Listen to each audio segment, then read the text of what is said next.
AM 89.3 FM in Winnipeg. You have lots of questions about your own life and this really complex world around you. I'm Sarocha Coelho. I'm the host of the new live call-in show, Just Asking. I take your questions about what's in the news or your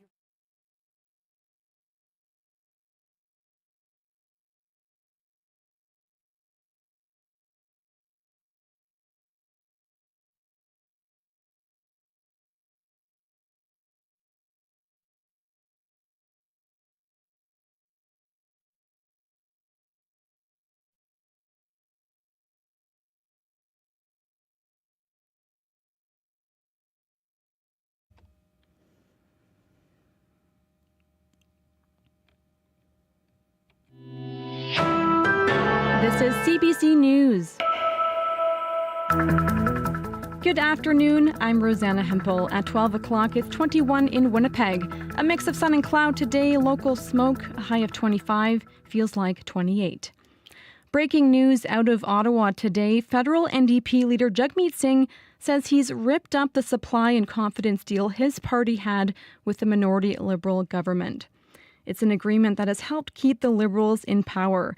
Singh says he notified Prime Minister Justin Trudeau today, saying he is no longer propping up his government. We'll have much more on the story as it develops throughout the day. Thousands of students across Manitoba are back to class today with new runners, new pencil cases, and new rules. Across the board, cell phones will no longer be allowed in the classrooms. For kindergarten to grade 8, students won't even be able to have them at lunchtime. CBC's Megan Ketchison was at École Stanley Knowles School to see how that's going over. Kids stream into a brand new school year with backpacks and bags, but no cell phones in hand at École Stanley Knowles School. Taylor Breen is in grade 8. She texts her parents walking to and from school. Breen doesn't mind the ban. A lot of my friends disagree with it and stuff. They're like, oh my God, I hate this new rule and stuff. It's blah, blah, blah. But like, we'll get used to it eventually. Grade 8 teacher Lara Catello says the new province-wide rules are a call to action to protect kids from the impacts of social media. I will be that person. We see the effects that social media and cell phone use has on teen mental health, increased rates of anxiety, depression. The school is prepared for kids to be cell phone free even at lunchtime. Grade 8 teacher Paul Thalner filled his room with board and trivia games and cards to keep them occupied. Not to the device at lunchtime. Let's talk to each other at lunchtime. Thalner would rather have face-to-face time than FaceTime. Megan Ketchison, CBC News, Winnipeg. The province wants to increase monitoring and surveillance of garbage trucks in landfills. The government says that could include adding GPS to the fleet. The province is looking for a qualified company with knowledge of the waste management industry. It's putting out a request for proposals. The work will be done in consultation with the Assembly of Manitoba Chiefs and the Association of Manitoba Municipalities. The process should be complete by next summer. The number of people visiting Winnipeg libraries continues to increase. Safety incidents remain a concern for library staff and customers. But as Cameron McLean reports, there are signs of improvement. The city released its latest report on library attendance and security. It shows library attendance rose by 17% in the 9 months between October last year and June, compared to the same period a year ago. Security incidents also rose by 10% across all categories. About half of those incidents happened at the downtown Millennium Library, but that's down from 67% during the previous reporting period. The report says the increase in the number of incidents is in line with the increased attendance. It also says community safety hosts who are trained in de-escalation are having a positive impact when they intervene. Community Services Chair Vivian Santos says she hopes a report on redesigning the lobby at Millennium Library will lead to further safety improvements. That report is expected next month. Cameron McLean, CBC News, Winnipeg. For the third time in 4 months, the Bank of Canada has cut interest rates. In its September setting today, the central bank trimmed another 25 basis points off its influential rate. It's down now to 4.25%. And Bank Governor Tiff Macklem says, considering current economic conditions, there should be more cuts to come. If inflation continues to ease broadly in line with our July forecast, it is reasonable to expect further cuts in our policy interest rate. We will continue to assess the opposing forces on inflation and take our monetary policy decisions one at a time. Many analysts believe that by the end of the year, we could see the bank rate below the 4% mark. Another emergency towing effort is being planned for a burning oil tanker in the Red Sea. The vessel, carrying close to 1 million barrels of oil, was targeted last month in a rocket attack by Houthi rebels. The first attempt to tow the tanker to an isolated area failed earlier this week. EU officials are warning that a spill could be 4 times the size of the 1989 Exxon Valdez disaster off the coast of Alaska. Well, Canada has another gold medal at the Paralympic Games in Paris.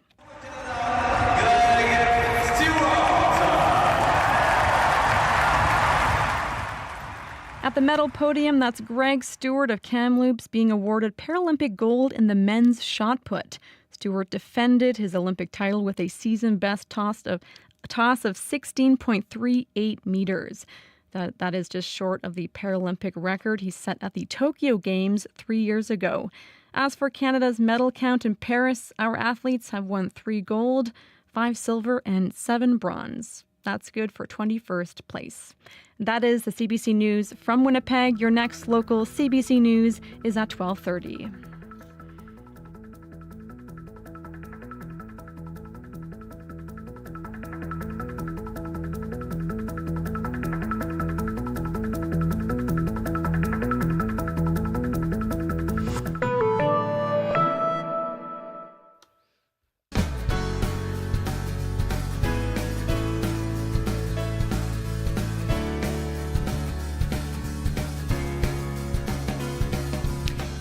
Good afternoon and welcome to Radio Noon for Wednesday, September the 4th.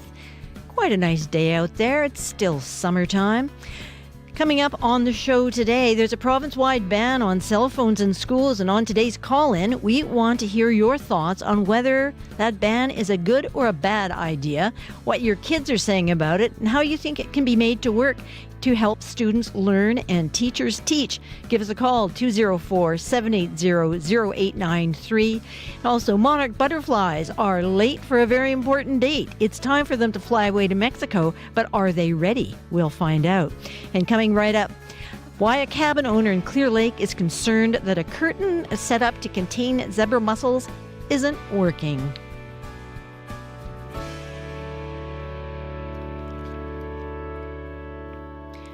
Did Parks Canada miss the boat to stop the spread of zebra mussels in Clear Lake? In July, the federal agency hired a contractor to create a curtain to isolate where zebra mussels were found last fall, but that curtain was only in place for 2 days.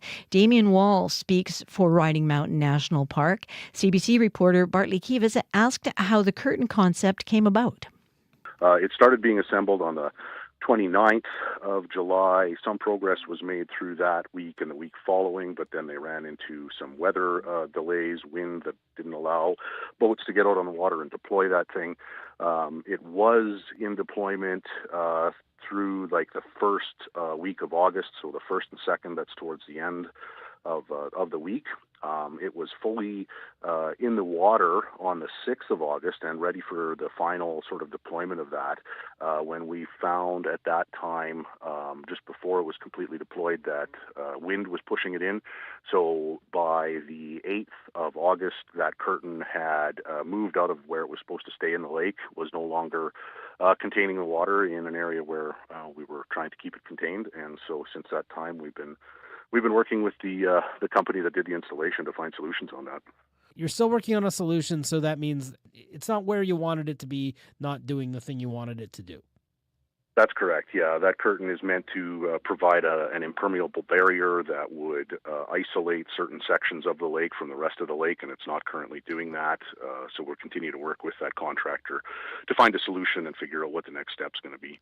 What we're looking at here is the biggest known deployment of a piece of material like this for the battle against zebra mussels. When it was all told, we were looking at nearly 1,800 meters, or just in that neighborhood, of curtain that was deployed in Clear Lake. The natural conditions in the lake are such that we know there are wind events and obviously water. Look, we were surprised when this happened, but certainly, we want to keep working with the contractor to try and find a solution on this, because we're committed to minimizing the impact of a potential zebra mussel infestation in that lake. And again, the treatment was a phosphate-containing substance, or so? Yeah, no, the hope is that we would use potash. Right, once an area is isolated where we know we found a zebra mussel in July. That information we provided, at the end of July. We had that clump found in the Boat Cove area last November in 2023. So we know that area is of huge interest, and if we can isolate it, the plan there is to move towards a treatment using that potash to kill off any mussels that would be in that area. To date, we found one clump of 48 mussels that were retrieved from the lake last November 2023, and then one single living mussel attached to a rock in July of this year. If cottagers are upset because they see the curtain there and it's not there, what message do you have to them? We understand that this has been frustrating. Nobody wants to see things get to a point and then sort of stall out. We're committed to seeing this through to the best of our abilities here. Would like to thank everybody for their patience so far and their willingness to work with us. We've heard an awful lot how important the future of that lake is, not just for this season, but really for the rest of the years. We're protecting that area for future generations, for all Canadians. Riding Mountain National Park spokesperson Damien Wall. Kivas also asked Clive Basillo for his reaction. His family owns a cottage in the Wasagaming campground. I'm on the cabin association up there for the old campground there, and they communicated with us pretty regularly, kept us up with date with everything. They even looked for our feedback, so we did keep in touch regularly. And, we were pretty happy with the way things were going, their plan. They talked about how the water is cold and zebra mussels aren't active until the water is warm. So they did have time. They wanted to make sure they're making the right decision. They were putting in, I don't even know how much money they put into the research, the amount of diving they were putting in, the consulting they were doing, and to find the best plan. So, I think I could speak for almost all cabin goers. We were pretty... we felt pretty good about the way they were handling it. It's a problem that affects not just Clear Lake, but that water runoff goes all the way to Brandon, right? And all the way down to the Assiniboine River there, I believe it is. And this is a huge problem, right? So this is why they put a lot of money into it. So, we were happy, as cabin goers, we don't want to be entitled, but we were willing to make sacrifices to, for the better good of the park, right? We wanted this resolved, and if there was just a small chance that we could eradicate the zebra mussels, we were hoping the park was going to do that. But as weather started to warm up and, the water started to warm up and we knew the zebra mussels started to get active and reproduce at an extremely high rate, we were kind of starting to get worried a bit. And then as summer went on, we slowly got less and less communication from the park. They found, they reported another zebra mussel. I believe it was around June 17th. You could correct, or July 17th. You could probably find the correct date there. And that's when they kind of scrambled to get the curtain up. I don't know why. I guess that was maybe the proof that gave them a reason to get the curtain. I don't know why. You had a pretty good idea there was zebra mussels in the lake and where they were. So personally, I don't know why they went to put that curtain up immediately to try and isolate the area. And they worked to get the curtain out. Did they do it the best way? I don't think so. The amount of anchoring and weight on this wasn't nearly enough for it to withhold any amount of wind. And sure enough, within a week, the curtain blew in. And now, we're talking over a month ago now, and that curtain is still wide open in areas. So right where the zebra mussels are found, you got about a 200-foot gap to the rest of the lake. So the curtain is utterly useless and a waste of money. It'd be nice for everyone to know what's going on, and we've heard nothing. There's no information being shared. We care about the place, and, we do help look after it. And it would be nice to know, I mean, even the general public, I'm sure, would love to know what is going on with it, because it affects everyone. That was Kyle Basillo, who owns a cottage in the Sagamine campground area at Clear Lake. And you can read more on this story on our website, cbc.ca/Manitoba. The CBC News app delivers the answers you want to know and need to know. What an extraordinary scene. The breaking stories that shape your world. Reporting from the scene onto your screens. Dropping the 8 now. We're just approaching Gaza. Your source for mobile news. Delivered when you want, where you want. This situation has changed very quickly. The CBC News app. Download for free. You're listening to Radio Noon. It's 15 minutes after 12 o'clock. Coming up on our call-in portion of the show, is it a good idea to ban cell phones from schools? We'll hear what the latest research says, and we want to hear from you. Will no cell phones in class improve learning, in your opinion? Will it defeat bullying, or is it a safety and privacy issue? Call with your thoughts and experiences around cell phone bans. Give me a call, 204-780-0893, or you can text at 204-588-7355. That's after the 12:30 news. And in a minute, monarch butterflies are endangered, and this summer's weather didn't help. Are they likely to make it to Mexico from Manitoba this year? We're going to find that out in just a minute or two. But first, I'll just give you a glimpse of Riley's forecast. 25 is our high today, and down to 10 degrees tonight. Hardly any wind, but it's out of the northwest, 15 to 30. Thursday, 19 with a mix of sun and clouds. Friday, 20. Saturday, 23. And then it starts getting warmer. Sunday and Monday, 25 and 29. Same with Tuesday, 29. And a few temperatures for you around the province right now.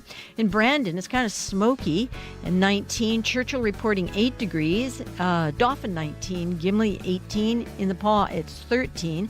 Thompson, 10 degrees in Thompson. And in Winnipeg right now, it's mostly cloudy and 21 degrees.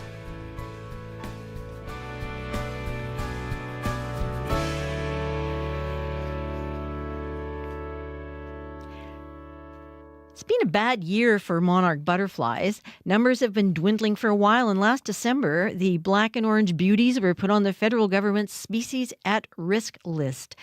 Then this year brought hotter than usual temperatures, so much rain, and patchy drought conditions all over Manitoba. Very bad news for the butterflies and the people who try to help monarchs survive and thrive. People like Pam Jackson in Winnipeg Beach, who's hoping this year's smaller batch of monarch butterflies will still fly away safely. She's been supporting monarchs for years with milkweed and more on her property in Winnipeg Beach. I spoke with Pam earlier. Hello. Hi, good morning, Laurie. Good morning. So what's going on with the monarchs today? Today I had 2 butterflies emerge, and it looks like the rest of my chrysalis are probably going to be emerging today as well. Now, what's the, well, I shouldn't say crop, but what's the crop of monarchs like this year compared to other years? It's quite bad, Laurie. I usually have lots of caterpillars by mid-June, and I never got my first caterpillar here until around 4 weeks ago this year. Last year, I think I released 180 monarchs, and this year I've got 18. So what's been going on with the weather? How is that affecting them? Well, I think it's a combination of factors. One of the things that I've found out is that southern states had a real drought last year, and that means that the milkweed wasn't growing. So the monarchs that were leaving here last fall to make it to Mexico, a lot of them didn't make it. So usually there's, well, in the highest year in 96, 97, there was 45 acres of monarchs down in Mexico. And this year there was 2.2 acres. Wow. So usually you say you see the caterpillars in June and you didn't see them until the end of August this year. Well, yes. How can they go through all the stuff to turn into butterflies? They've gone through it. The problem is now we're at the beginning of September. And so it's a little bit late for this last crop to make it down to Mexico. Usually what happens is the monarchs that emerge in June here stay in Manitoba and hang out and eat and propagate and those kinds of things. And actually a couple of cycles do that. And then the ones that emerge at the end of August or mid-August, are the ones that make it all the way down to Mexico. This is a bit late for them, so I've got my fingers crossed that the weather holds for the next couple of weeks, both here and in the States, to help them make it down there. Can you describe the transformation, the metamorphosis? How does it all work? Like, just give us a little lesson. You find the little stripy caterpillar, and then I find the little stripy caterpillar, and I bring them into a little butterfly shelter that I built outside, because a lot of them, when they're little stripy caterpillars, they're great prey for spiders and birds and those kinds of things. And then I feed them milkweed every day, and they grow from little tiny caterpillars to like 5-inch fat caterpillars. They're shedding their skin every couple of days. And eventually they get big enough that they go into what we call the J curve. And that is that they hang from the highest point they can find. And for me, it's the top of the butterfly cage. Mm-hmm. And they turn into the J curve, and they just hang there for about a day or so. And then they form the chrysalis around them, which is really quite a beautiful process. And what's happening in that process is once they form the chrysalis, which is a beautiful green chrysalis with a gold stripe around the top and 3 gold dots at the bottom, they actually then go through a metamorphosis. They totally liquefy. They totally liquefy. And then the DNA from that liquid actually starts reforming to grow wings. So the chrysalis is, first of all, very green and beautiful. And then as the butterfly develops its wings, the chrysalis turns clear. You can see through it, which is what I have today. So all the chrysalis that are hanging now in my butterfly cage are see-through, and you can see the wings, the color of the wings, the black and the orange, all wrapped up. And then when it's time, they've fully developed, they break through the chrysalis. They eat part of the chrysalis because that's a protein that helps them continue the process. And when they fall out of the chrysalis, they're a little bundle of wings all sort of wrapped up. And then they slowly, over the course of a couple of hours, pump the blood from their center into the wings and start pumping the wings up. And then they have to hang and dry for a couple of hours, let their wings dry out because they're quite wet. And once the wings are dried, they start fluttering around, and then I release them into the garden. That is spectacular. It must be an amazing thing to watch. It's an amazing process, and we can learn everything we need to know about life by watching nature, and that's what I love about this transformation. It's about, they actually absolutely have to let go completely and liquefy to become who they're supposed to be. Right. It's a beautiful process. And a beautiful metaphor for life, as you say. Now, absolutely. On a more prosaic level, you feed them milkweed, and that's because you grow the milkweed, isn't it? Yes. I grow piles of milkweed because when they are becoming bigger and bigger caterpillars, they go through a huge amount of milkweed. They're just eating constantly. And, it's important. Part of the problem the population of monarchs has decreased is because there's not as much milkweed available to the monarchs in Manitoba, in Canada, and in the state plant. And when the monarchs go on their migratory journey, either coming up here or going down there, there's not enough food for them, for the milkweed. Well, it's a wonderful story of the monarch, but how can people in Manitoba help them survive? Grow as much milkweed as you can. And milkweed is really easy to grow. And there's, I've got dozens and dozens and dozens of plants here, and each plant gives off, hundreds of seeds.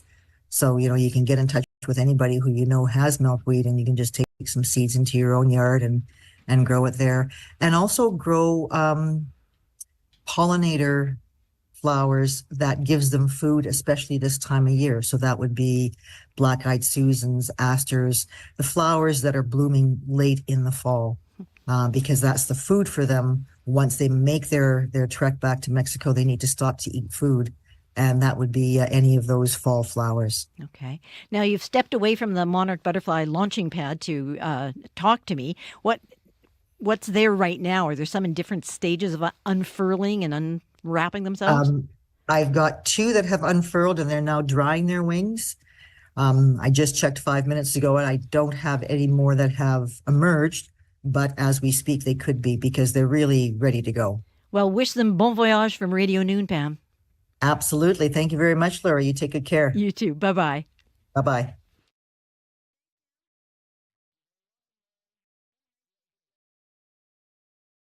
Pam Jackson is a monarch butterfly enthusiast. She's also the mayor of Winnipeg Beach. And now a song for all you butterflies out there. This is Casey Musgraves with Butterflies.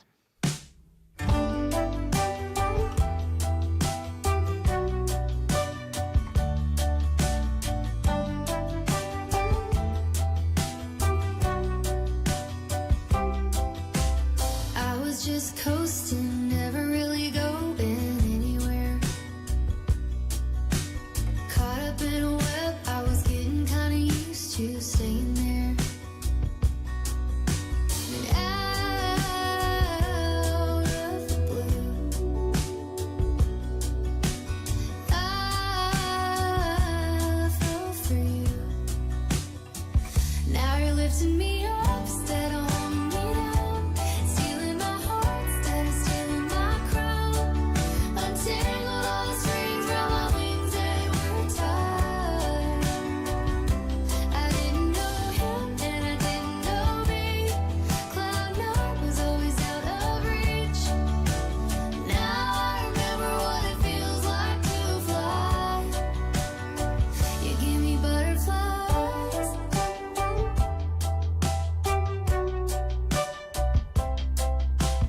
Kiss full of color makes me wonder where you've always been.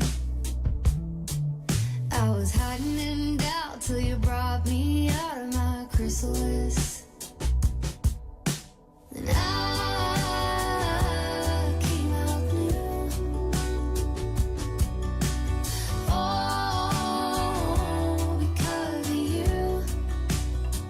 And now you're lifting me up instead of holding me down, stealing my heart instead of stealing my crown. Untangled all the strings from my wings that were tied. I didn't know him and I didn't know me. Cloud 9 was always out of reach. Now I remember what it feels like to fly. You give me butterflies. Yeah, you give me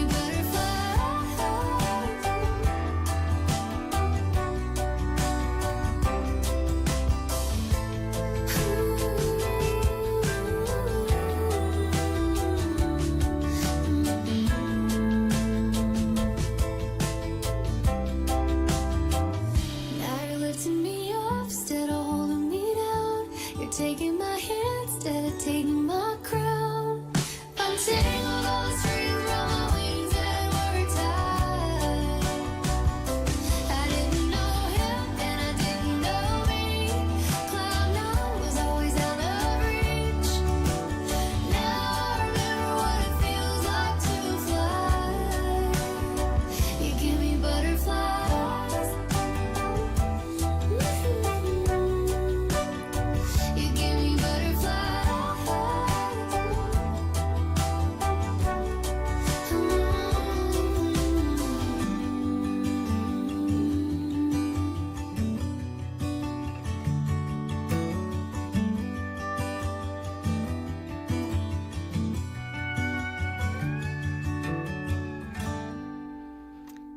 The Radio Noon official Monarch liftoff song. That was Casey Musgraves with Butterflies.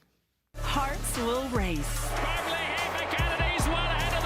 Champions will emerge. The Canadian is a champion. Medals will shine. Nugalos gets the gold. The best of the best are set to compete for Paralympic glory.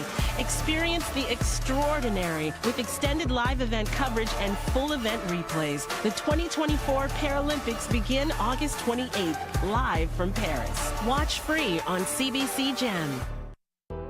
Female athletes have always needed grit and talent. But for decades, they've also needed a certificate to prove that they were actually women, according to different definitions. And even now, they're still being checked and questioned. Their story is the newest podcast series from CBC and NPR's Embedded. It's called Tested. Tested, available now on CBC Listen or wherever you get your podcasts. It's just coming up to 29 minutes after 12 o'clock on Radio Noon, and we want you to call in to our aptly named call-in portion of the show after the 12:30 news, because we are talking about the province-wide ban on cell phones in schools, and we want to hear your thoughts on whether it's a good idea or a bad idea and what your kids are saying about it. Yeah, I wonder what they're all thinking, because, students can be quite wily in terms of, getting what they need, but teachers are good at that too. So we want to know what you think, how it can be made to work in helping students learn and teachers teach. We'll hear the latest research on how it's going in other places and how it can work in Manitoba. But give us a call after the 12:30 news, which is next.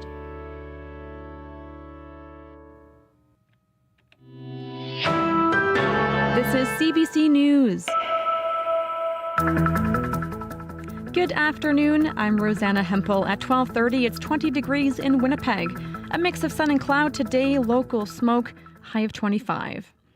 Well, breaking news out of Ottawa today. Federal NDP leader Jagmeet Singh says he's ripped up the supply and confidence deal his party had with the minority Liberal government.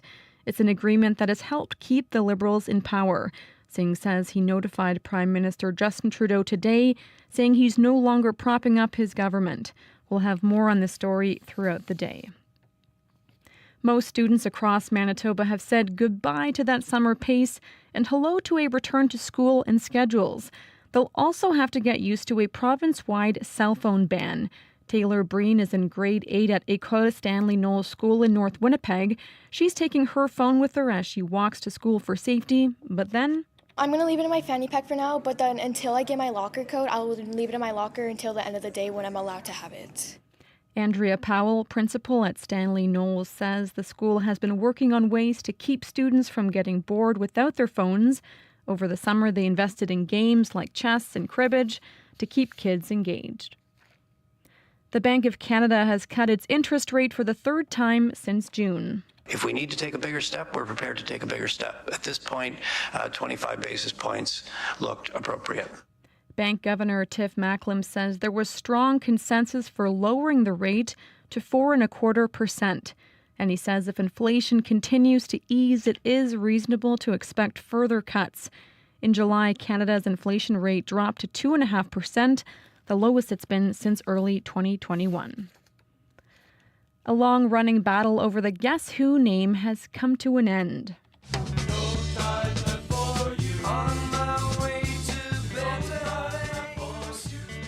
Burton Cummings and Randy Bachman say they've settled their lawsuit with original members Jim Cale and Gary Peterson. Cummings and Bachman have acquired the trademark for the Guess Who name. That was at the center of the dispute. Last year, Bachman and Cummings sued their former bandmates.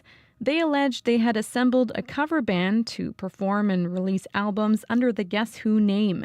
They said that misled fans into thinking Cummings and Bachman were still involved in the act. No details of the settlement were released. And that is the CBC News from Winnipeg. Your next local CBC News is at 1:30. Thank you very much, Rosanna. You're welcome. And now in studio with me is weather specialist Riley Lachuk. Hi, Riley. I'm going to start today talking about air quality. Okay. If you've stepped outside. There isn't any.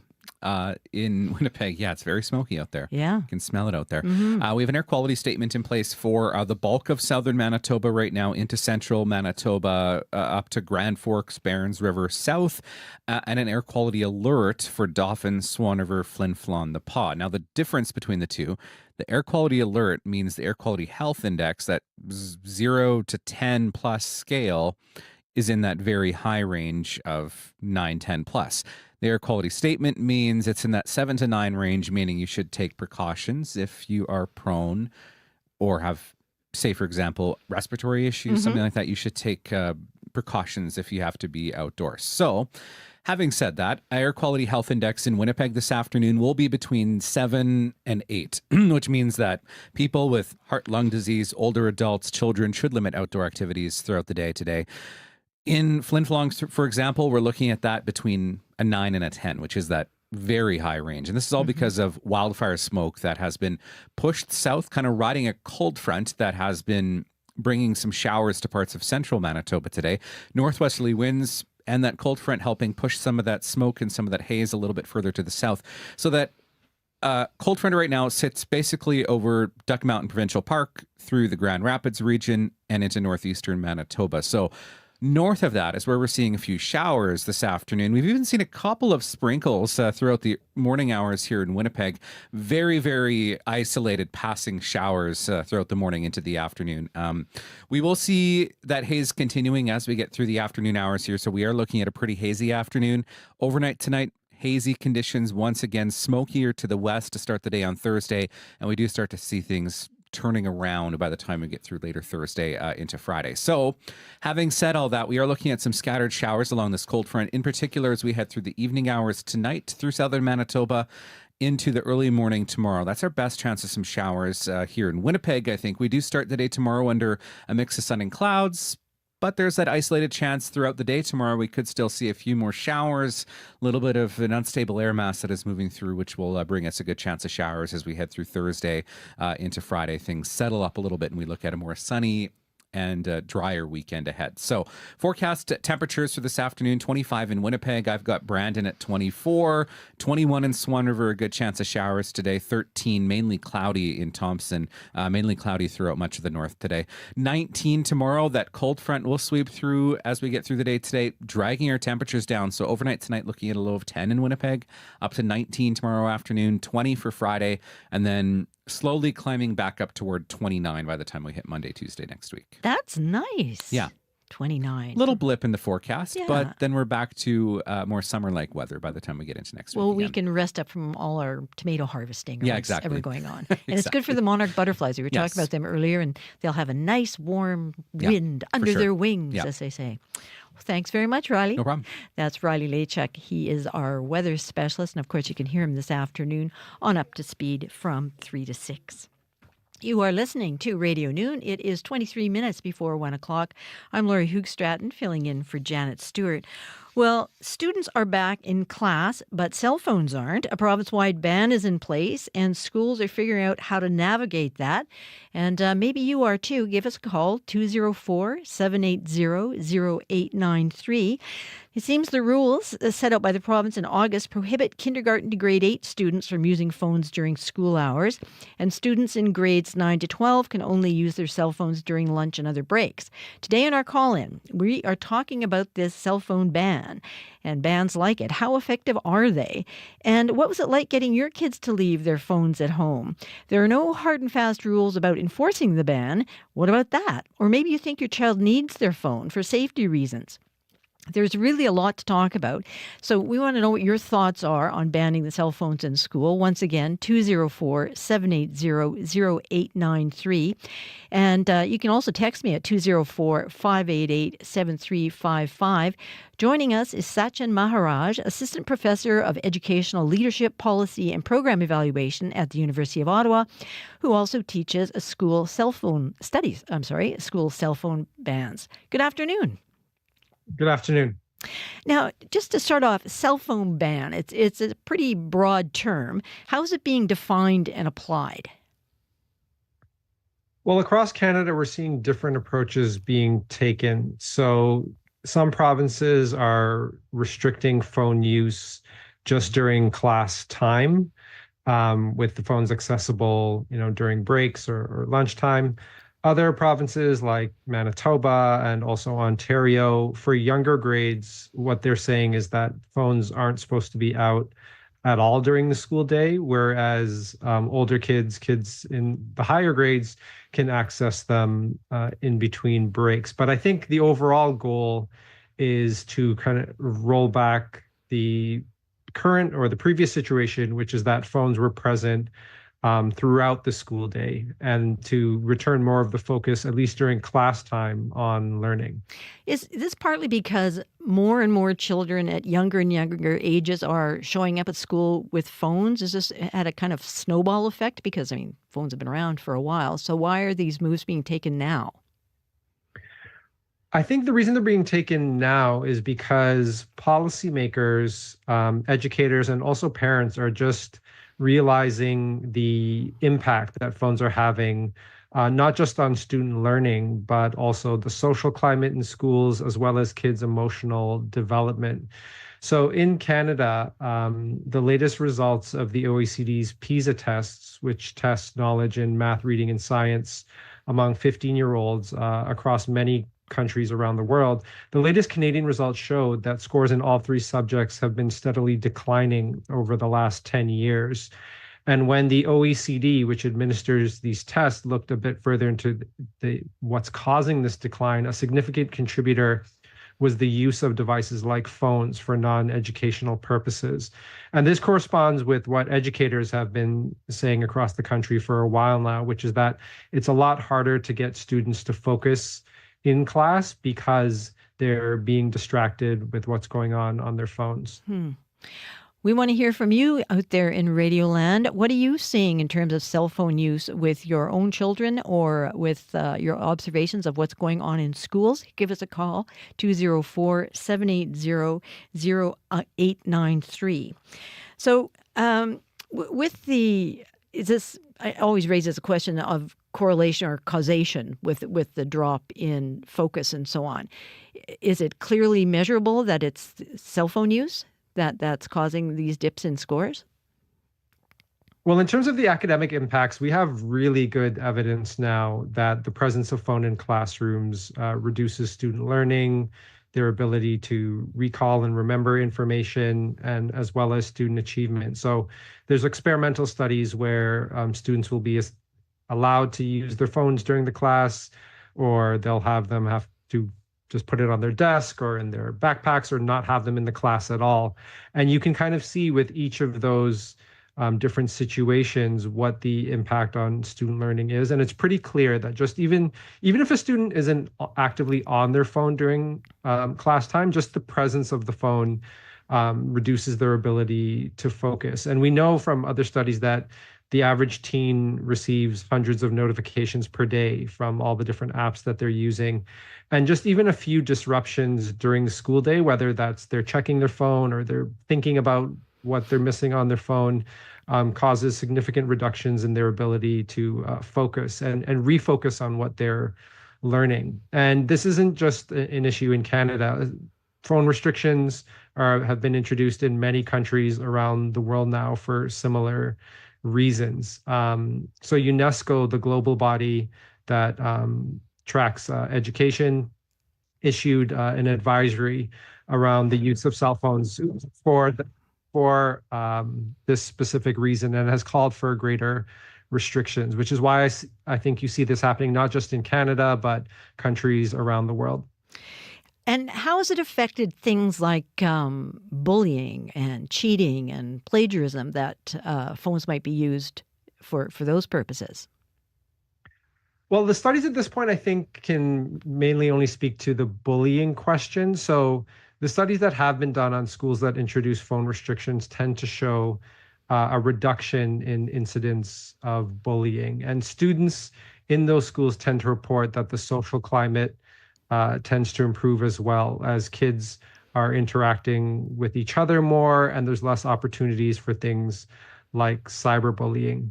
In terms of the other things around cheating and that sort of thing, I don't think that has been really studied rigorously at this point. Well, I know we're hearing in some Winnipeg schools today that the schools have been thinking ahead and have introduced games and things for the children to have more social interaction with each other. Is that a common ploy when cell phone bans go in place? Well, one of the things I think schools need to be cognizant of is if we're taking kids off of phones, where a lot of their social life currently is, we need to offer them a compelling alternative. And so, in addition to just things in the classroom for kids to be able to do, it would also be helpful for schools to make sure they're offering robust extracurricular opportunities so that students have something that they can then engage in with their peers. And so, whether that's clubs, teams, and things of that nature.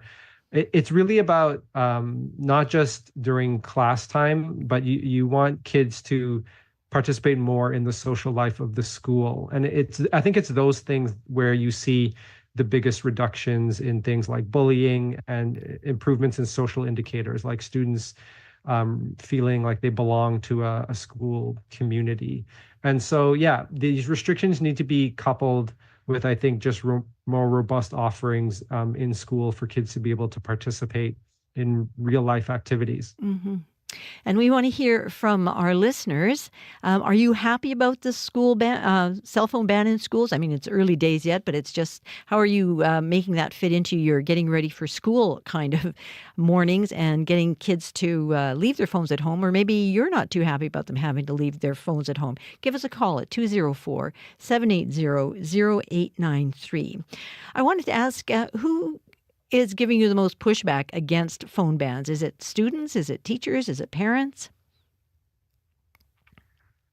I think the biggest source of resistance, at least initially, actually does come from the parents. So we have to remember that it's parents that are purchasing these devices for their kids. They're the ones sending their kids to school with them.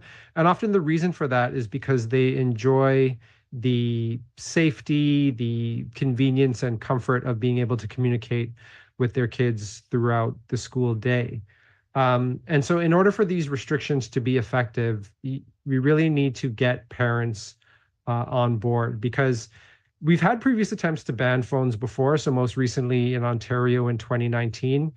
And Ontario had to re-ban them this year. And that's because there wasn't really a lot of support for it the first time around, particularly among parents. And so I think it's critical for school divisions, schools to kind of reach out to parents, engage with them, discuss the reasons for these restrictions, and get them on board in order for this to be effective. Well, and from the teacher's point of view, and given that kind of addictive nature of everybody, now not just students, but everybody likes checking their phones a million times, has there been any aggression towards the teachers trying to collect them, or whoever tries to collect them? Yeah, that has happened. I mean, that happened to me when I was a high school teacher in Toronto, and they instituted their first ban many years ago. Is that, yeah, sometimes these interactions can become hostile. And the reason for that is because as more of our personal lives are tied into our phones, if you're not allowed to be on your phone or you're asked to kind of surrender it, it seems like much more of a violation of your kind of personal rights and privacy and that sort of thing. And no teacher wants to get into a hostile interaction with students, right? That's not why they've kind of gone into this job in the first place. And that's why I say it's really important to get parents on board, because parents need to communicate those clear expectations to their children, so that it's not just coming from the teacher. It can't be left up to individual teachers to enforce these restrictions without any support from parents and without any support from school administrators, because that's the reason previous attempts have not worked, because it's really untenable for teachers to just be policing phone use all day during class time, right? That's not something that they can effectively do. And so it really takes both a kind of school and home working together in tandem in order for this to work. So given that the parents object to, or some parents object to the ban because they like to be able to stay in touch with their child at school all day, if you have that kind of mindset as a parent, how do you convince them that a cell phone ban is a good idea? Is it through the academic research? Well, yeah, I mean, I think parents also want their students to develop academically and learn and grow as much as possible. And so if schools can reach out to parents and show and say that, like, look, this is negatively impacting your child's ability to learn, and not just that, right? It's impacting the social climate of the school. We have evidence that, in particular, social media use is impacting kids emotionally, and as well as their mental health. If you add all of those things up, I think schools have a really compelling case as to why they're trying to do this, and hopefully that can get parents on board. And as you pointed out, you do have some hard numbers in terms of exam results and so on. And so when the ban has been reintroduced, for example, in Ontario, perhaps that means that the climate towards cell phones are changing. But then, of course, the cell phone bans are not exactly the same across the board. For example, in Manitoba, we have this tiered system. What does the research say about that, having 0 cell phones from K to 8 in Manitoba, and then in high school they can have them during breaks and whenever lunch or something? Well, if you don't have phones at all present during the school day, that's when you tend to get more of the social benefits. And what I mean by that is, if kids aren't on their phones in between classes and during lunch breaks and things like that, they tend to then engage more with their peers and with the school community. So that may lead people to say, okay, well, why don't we just do that, or not have phones at all during the school day across the board for all grades? However, it's also important to keep in mind that the most effective phone restrictions are the ones that actually get implemented. And so it's really easy to announce a new policy. It's much more difficult to actually get it implemented, because implementation requires support and buy-in and coordination from multiple groups of people. So you're talking about thousands of teachers, school administrators, and parents, which I just mentioned. And so I think the reason places like Manitoba and also Ontario are taking this tiered approach is to say, okay, for younger students, they just phones shouldn't be out at all during the school day, but trying to recognize that for older students, there may be some legitimate reasons they need to access their phone during the school day. Maybe they have jobs after school, or extracurriculars they need to get to, or responsibilities at home in which they need to be able to communicate with their parents or others. And so I think the reason they're taking that approach is so that most parents will say, okay, we're recognizing that there are some legitimate uses of phones during the school day, and hopefully most parents will find that approach reasonable and then will support these restrictions. Well, and just finally, do you think it's taken years for these bans to come in, or the research to be convincing?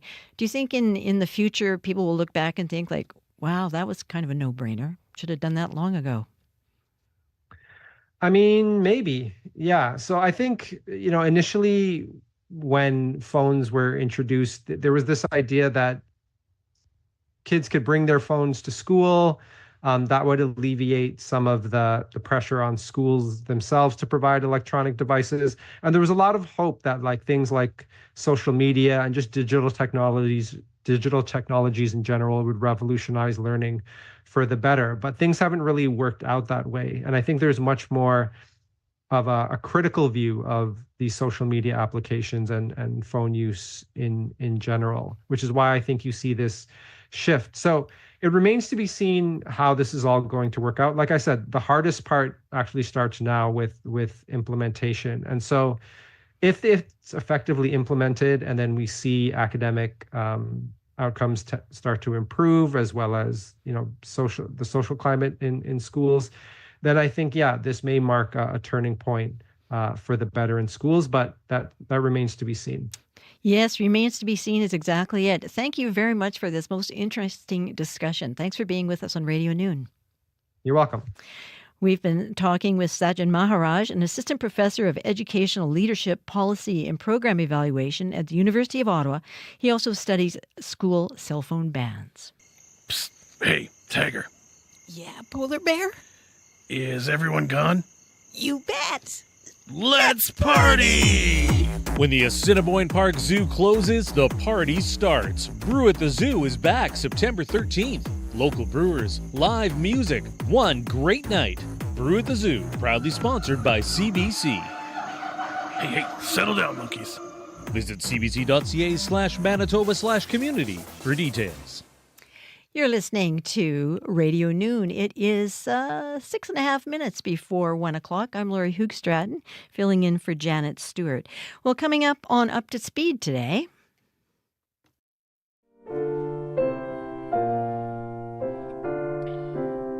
Grandeur of the space, it's just enormous. You don't sense that from the outside, but the minute you walk inside it, any part of the hall, it's just really incredible. Aber weder Lust noch Schmerzen abgestorben, auch der Pein. It'll only help just make performance easier and help us share our work and build community, not having to commute across the city for performances. Das ist tödlich deinem Herzen und so musst du mir nicht sein. One of the things that a lot of singers try not to think about is kind of listening to yourself when you're singing, right?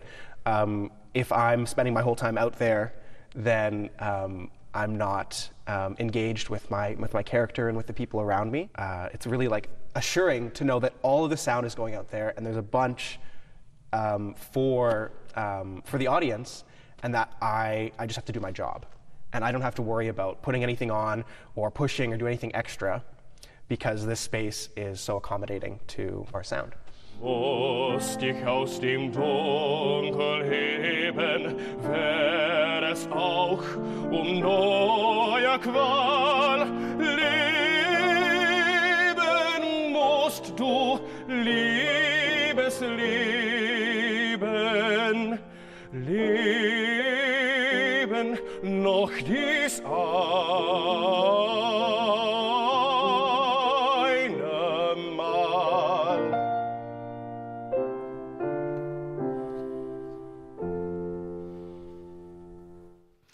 Well, and you can hear more about the new music hall opening at the University of Manitoba. That story will be coming to you on Up to Speed with host Faith Fundal.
That's Already Free by Ruth Moody. It's from her most recent collection of songs called Wanderer. Thanks very much for being with us on Radio Noon today, and my thanks to Technical Director May McKillop, Director Wendy Parker, and YouTube live stream person Kevin Nepatabo. I'm Lori Hoogstraten, and I'll be back with you again tomorrow, and we'll have a little more Radio Noon. Enjoy this beautiful summer day. I'll talk to you tomorrow morning, or actually at noon. Noon is better.